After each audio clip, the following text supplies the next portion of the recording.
നമ്മുടെ ഈ വട്ടിയൂർക്കാവിൽ വെച്ച കെ മുരളീധരന്റെ കാര്യം എൻ്റെ അടുത്ത് ഒരു നേതാവ് പറഞ്ഞു, അയാൾ ജയിച്ചു കയറാൻ ഞങ്ങൾ സമ്മതിക്കത്തില്ലെന്ന് പറഞ്ഞു. ഒരു സമുദായമായിട്ട് ബന്ധപ്പെട്ട ഒരാളാണ്. ഞാൻ ചോദിച്ചു, നിങ്ങൾ എന്തോ ചെയ്യും? ഞങ്ങൾക്ക് ഇത്ര വോട്ടുണ്ട്. വട്ടിയൂർക്കാവിൽ വലിയ കടുത്ത മത്സരം, ത്രികോണ മത്സരം നടന്നു.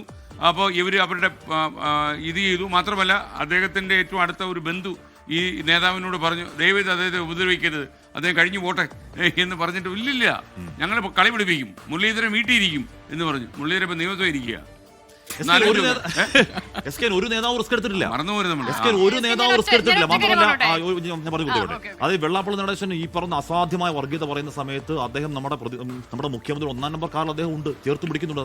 അക്ഷരാർത്ഥത്തിൽ തള്ളിപ്പറയാൻ കൂട്ടാക്കാതെ ചേർത്ത് പിടിക്കാത്ത സമയത്ത് വി.ഡി. സതീശൻ പ്രതിപക്ഷ നേതാവായിരിക്കാൻ നിലപാട് പ്രഖ്യാപിക്കുന്നു. അത് മാത്രമല്ല സ്കേൻ ഈ പറഞ്ഞ തെരഞ്ഞെടുപ്പിന്റെ മൂർധന്യത്തിൽ നിൽക്കുന്ന സമയത്ത് ഒരു പ്രസംഗത്തിൽ വി.ഡി. സതീശൻ പറയാണ്, ഈ പറഞ്ഞ വർഗീയത പറയുന്നവർ ആരാണെങ്കിലും അവരുടെ വോട്ട് ബാങ്ക് ഉണ്ടെങ്കിൽ അതുകൊണ്ട് കൈ വെച്ചാൽ മതി എന്ന് പറയാൻ ഒരു നേതാവിന് ധൈര്യം കിട്ടുന്നുണ്ടെങ്കിൽ താഴെത്തട്ടിലെ ജനം എങ്ങനെ ചിന്തിക്കുന്നു, ഇവർ പറഞ്ഞാൽ ഇവർ പുല്ലുവർ കൊടുക്കില്ലെന്നും ഒരു നേതാവിന് അറിയാനുള്ള ആർജം ഉള്ളതുകൊണ്ടാണ്. അതുണ്ടാവുന്നത് എന്തുകൊണ്ടാണ്? താഴത്തെ ആൾക്കാരോടുള്ള കണക്ഷനോട് ബന്ധം കൊണ്ടാണ്.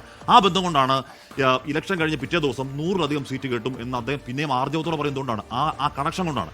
ആ കണക്ഷൻ CPM-ന്റെ ജില്ലാ ഘടകം ഒരു കാര്യം കൂടെ ഇന്നലെ പറഞ്ഞു വെച്ചല്ലോ. അതായത് വെള്ളാപ്പള്ളി നടേശൻ പിണറായി വിജയനെ ഓരോ തവണ പ്രശംസിക്കുമ്പോഴും വോട്ട് കുറഞ്ഞുകൊണ്ടിരിക്കുകയായിരുന്നു. ആ ഒരു പ്രശംസയും കൂടെ വെള്ളാപ്പള്ളിക്ക് കിട്ടി. അത് LDF ക്യാമ്പിന് പിണറായി വിജയൻ മാത്രമേ മനസ്സിലാവാത്തുള്ളൂ. എനിക്ക് തോന്നിയിട്ടുള്ളൊരു കാര്യം എന്താണെന്നറിയോ, NSS-ഉം SNDP-യും ഒന്നും ഈ തെരഞ്ഞെടുപ്പ് കാലത്ത് മുഴുവൻ വോട്ടിന്റെയും സ്പോൺസർഷിപ്പ് ഞങ്ങളുടെ കയ്യിലാണ് എന്ന് ഇനി പറയാതെ കാലം കഴിഞ്ഞു. ആ കാലം കഴിഞ്ഞു.